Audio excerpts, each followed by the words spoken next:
Shalom saudara sekalian, kebenaran hari ini berjudul Beragama yang Belum Dewasa. Kalau kita bisa menemukan kebenaran dalam doa Bapa Kami, maka kita akan benar-benar takjub terhadap kebenaran yang Tuhan Yesus ajarkan di dalam doa Bapa Kami tersebut. Setelah mengerti, tentu cara kita memandang doa Bapa Kami menjadi berbeda dari sebelumnya. Selanjutnya, pemahaman kita mengenai bagaimana menjalani kehidupan Kristiani juga menjadi berbeda. Seharusnya demikian pula dengan pemahaman kita terhadap berbagai tema-tema yang Yesus ajarkan di dalam Injil. Oleh sebab itu, kita tidak boleh merasa puas dengan pemahaman mengenai Alkitab yang ada, sehingga kita tersandera dalam pengetahuan Alkitab warisan dari pendahulu kita dan terparkir di tempat yang sama. Seiring perjalanan waktu dan perubahan keadaan zaman, Roh Kudus pasti membuka pikiran orang percaya untuk menerima pencerahan-pencerahan baru mengenai kebenarannya untuk menghadapi dunia yang semakin jahat.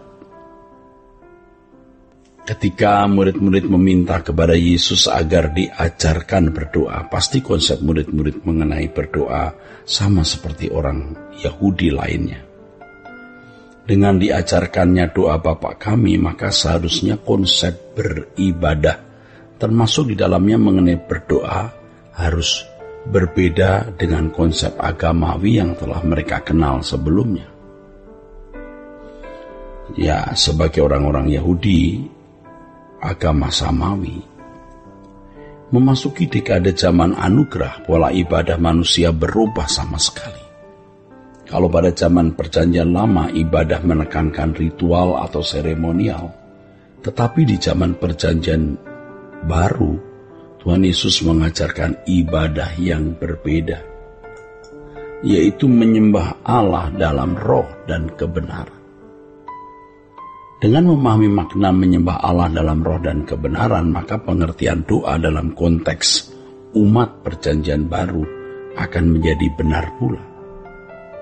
Yang harus ditekankan dalam berdoa adalah membangun relasi setiap saat dengan Allah. Dalam hal ini, asumsi kita mengenai berdoa tidak lagi hanya sekedar melipat tangan, menekuk lutut pada jam atau tempat tertentu dan dengan cara-cara tertentu. Bagi umat pilihan, upacara atau seremonial agama yang sama dengan liturgi di gereja seharusnya tidak lagi menjadi media utama untuk bersekutu dengan Allah. Pertemuan di gereja lebih kepada media persekutuan antar umat dan umat secara komunitas dengan Allah. Media utama persekutuan antara orang percaya sebagai anak dan dengan Allah sebagai Bapa seharusnya berlangsung sepanjang perjalanan hidup setiap saat dalam segala hal yang dilakukan dan dimanapun seseorang berada, saudaraku. Kita harus dapat menghayati bahwa Allah yang benar pasti cerdas dan mulia. Allah tidak berurusan dengan manusia hanya melalui seremonial agama atau liturgi.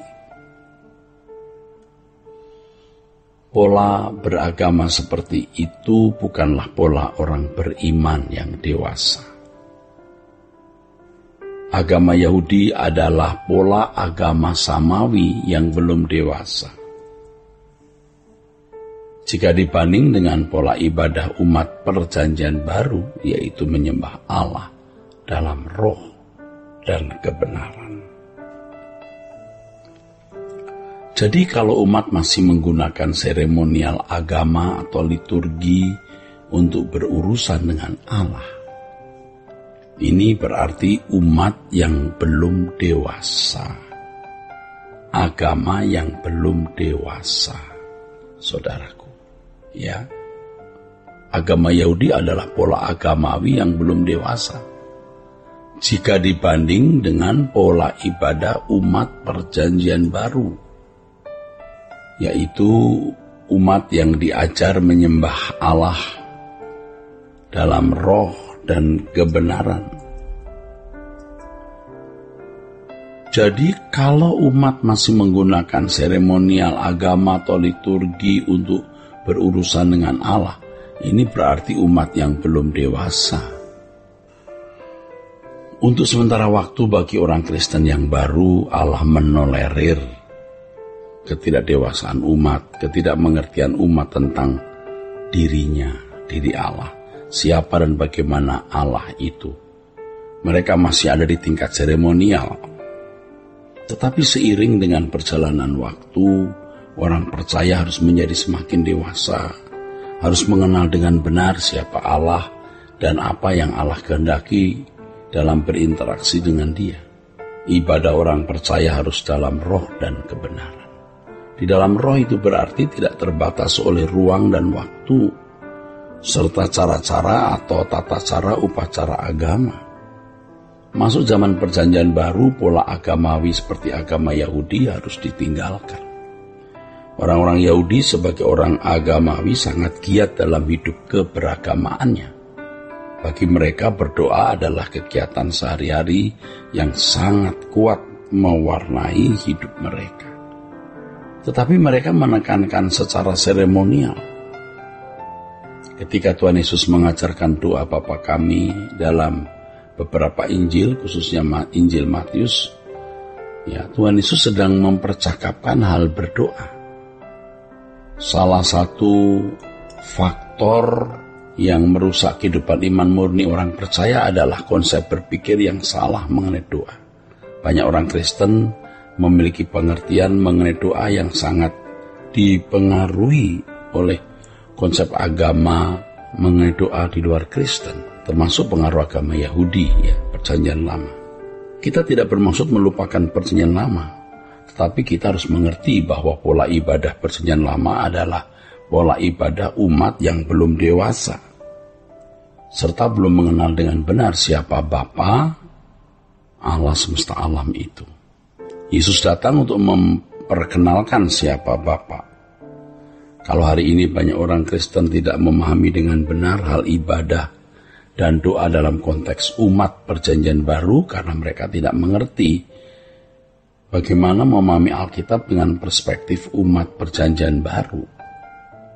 Banyak orang Kristen memandang Alkitab tanpa melihat konteksnya.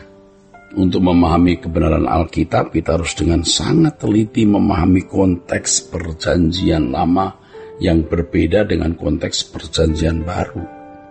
Dalam hal ini meliputi memperhatikan konteks pasal, konteks ayat, latar belakang, dan lain sebagainya. Namun selain itu, orang percaya harus terus-menerus menerima pewahyuan kebenaran untuk mengantisipasi keadaan dunia yang terus berubah. Tuhan memberkati. Sola Gracia.